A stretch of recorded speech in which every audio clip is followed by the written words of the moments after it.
O estoicismo clássico nos ensina a sermos fortes diante da dor, calmos diante do caos e equilibrados diante das emoções. E isso, por si só, já é revolucionário num mundo onde a maioria é dominada por impulsos, medos e ansiedade. Mas por mais poderoso que seja, há algo nesse sistema que sempre incomodou os que têm alma sensível. Ele ensina a controlar as emoções, mas não ensina a transformar a dor em sentido.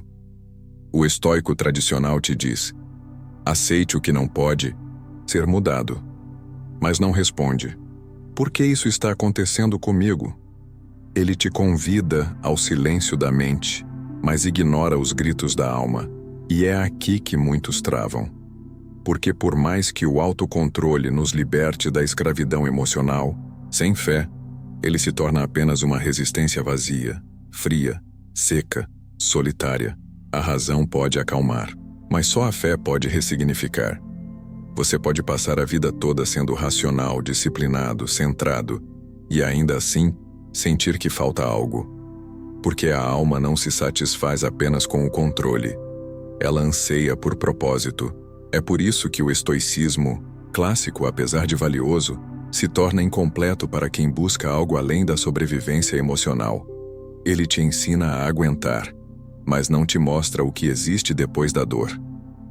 E aí entra o neostoicismo, um chamado para unir a disciplina do estoico com a fé do peregrino.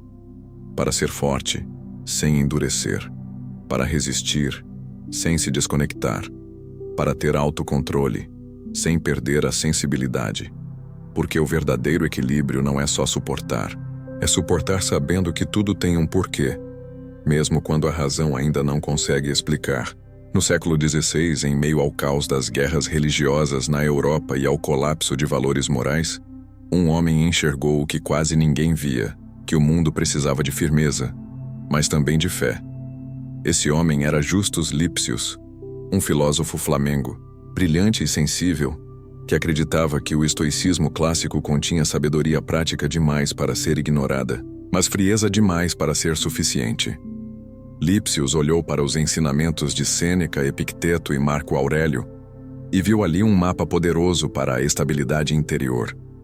Mas também percebeu algo profundo, que nenhum desses mestres mencionava: o nome de Deus com o coração, e que resistir à dor apenas com lógica funciona até o ponto em que a dor ultrapassa a razão.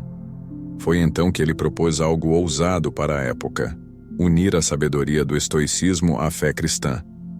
Não uma fé religiosa no sentido institucional, mas uma fé viva, aquela que dá sentido ao sofrimento, que lembra que há algo maior sustentando cada provação. Nascia assim o neostoicismo, uma filosofia espiritualizada, um estoicismo que não endurece o coração, mas o fortalece com propósito, um chamado para suportar as dores da vida, sim, mas com os olhos voltados para o alto. Lipsius não queria que as pessoas apenas sobrevivessem ao caos do mundo. Ele queria que elas mantivessem a paz interior sem perder a alma. E o mais bonito disso é que, séculos depois, em meio ao nosso próprio caos moderno, a proposta dele se torna mais necessária do que nunca. O estoicismo ensina 4 virtudes fundamentais: sabedoria, coragem, justiça e temperança. 4 pilares que sustentam uma vida equilibrada, firme, resistente ao caos externo. Mas por mais que essas virtudes sejam nobres, existe algo que a filosofia estoica original não entrega: a fonte espiritual que dá sustentação a elas. Você pode cultivar a coragem, mas o que te mantém firme quando tudo desaba e a coragem se esgota? Você pode buscar sabedoria, mas o que te orienta quando nem a lógica consegue explicar o sofrimento? Você pode tentar ser justo, mas o que sustenta a justiça num mundo onde o mal aparentemente vence? É aí que entra o poder da fé divina. Quando a razão alcança seu limite, a fé começa. Ela não anula o pensamento, mas preenche o que a mente não alcança. Ela transforma a coragem em confiança, a sabedoria em discernimento guiado, a justiça em compaixão, a temperança em equilíbrio com propósito. A união entre as virtudes estoicas e a fé não nos torna fracos, nos torna inteiros. Porque viver só de razão pode te tornar funcional. mas viver com razão e fé te torna inabalável. O estoico moderno, espiritualizado, não nega a dor. Ele suporta com firmeza, age com consciência e confia com o coração, não por fuga, mas por entendimento profundo de que a vida não é só matéria, nem só lógica, é também mistério, é alma, é transcendência. E quando essas virtudes são cultivadas com os pés na terra, mas os olhos no céu, a alma encontra um ponto de equilíbrio que nem o caos do mundo consegue abalar. Existe um tipo de autocontrole que impressiona. É frio, calculado, blindado. Parece força, mas às vezes é só uma forma sofisticada de fugir de si mesmo. É o estoicismo mal compreendido, o que transforma o coração em pedra. O que diz não sinta, quando a alma na verdade só precisa de acolhimento. Mas há um outro tipo de controle, mais silencioso, mais difícil, mais sagrado. O controle com compaixão. Esse não é sobre reprimir, é sobre reconhecer a dor, sem deixar que ela nos comande. É olhar para o caos dentro de si e dizer com firmeza: eu te vejo, mas não sou você. O controle frio diz: ignore o que sente. O controle compassivo diz: honre o que sente, mas escolha agir com sabedoria. A diferença está na origem. Um vem do medo de ser vulnerável. O outro vem da coragem de permanecer humano, mesmo diante da dor. E o mais curioso é que o controle frio quebra com o tempo, mas o controle com compaixão se fortalece, porque ele não é sustentado por orgulho, mas por propósito, por fé, por uma compreensão maior de que as emoções não são inimigas, são sinais, são professores, são degraus. O estoico espiritualizado entende isso. Ele não se envergonha por sentir, mas também não se entrega ao que sente. Ele caminha firme, com disciplina sim, mas com o coração desperto, porque força de verdade não é se fechar, é permanecer aberto, mesmo tendo todos os motivos para se fechar. Você não precisa viver isolado numa montanha, nem vestir túnicas brancas, meditar o dia todo, ou renunciar à sua vida comum.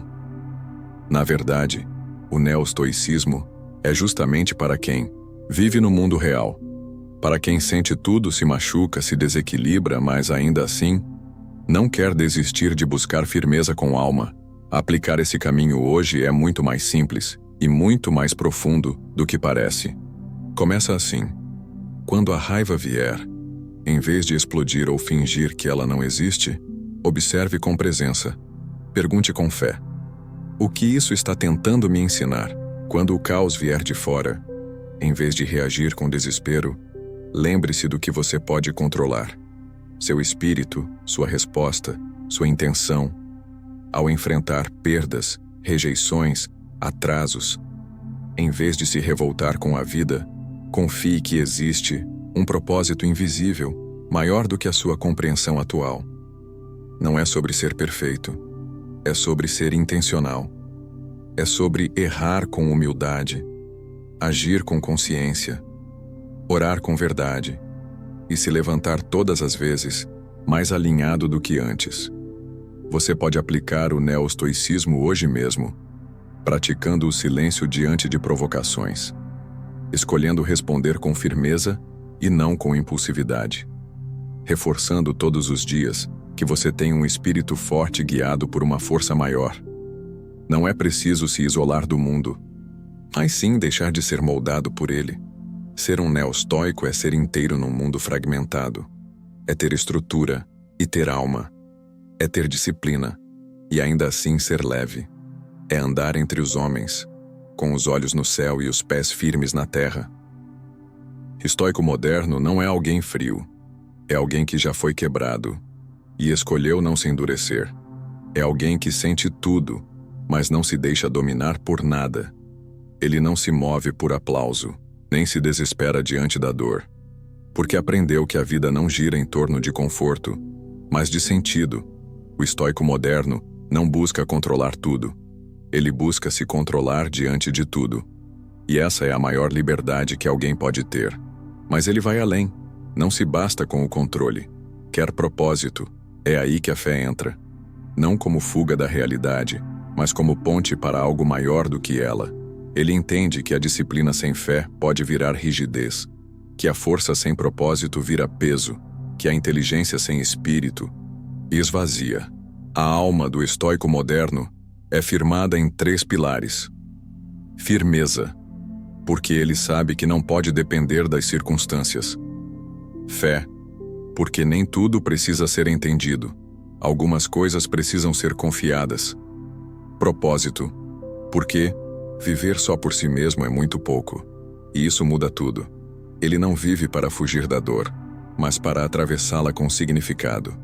Não age para controlar os outros, mas para dominar a si. Não busca reconhecimento, mas coerência. Esse é o novo estoico. Não o que apenas suporta a vida, mas o que transforma cada desafio em ferramenta de alinhamento com sua missão espiritual. A alma dele é silêncio, mas um silêncio cheio de direção. E se você sente esse chamado, então talvez você também tenha sido feito desse mesmo material. No fim das contas, não se trata apenas de ser forte, se trata de ser inteiro, de cultivar firmeza, sem se tornar pedra, de buscar equilíbrio, sem perder a fé. O estoicismo te ensina a suportar. A fé te ensina a confiar. Juntos, eles te ensinam a caminhar. Você não precisa ser só razão, nem viver só de emoção. Existe um caminho no meio, um caminho onde a disciplina encontra a alma. Se isso fez sentido para você, então esse canal foi feito para te acompanhar nessa jornada. Aqui, você não vai encontrar fórmulas mágicas, mas vai encontrar direção, consistência e mensagens que fortalecem o que realmente importa. Se inscreva e receba sempre que precisar uma lembrança do que você carrega aí dentro, mesmo nos dias em que esquecer.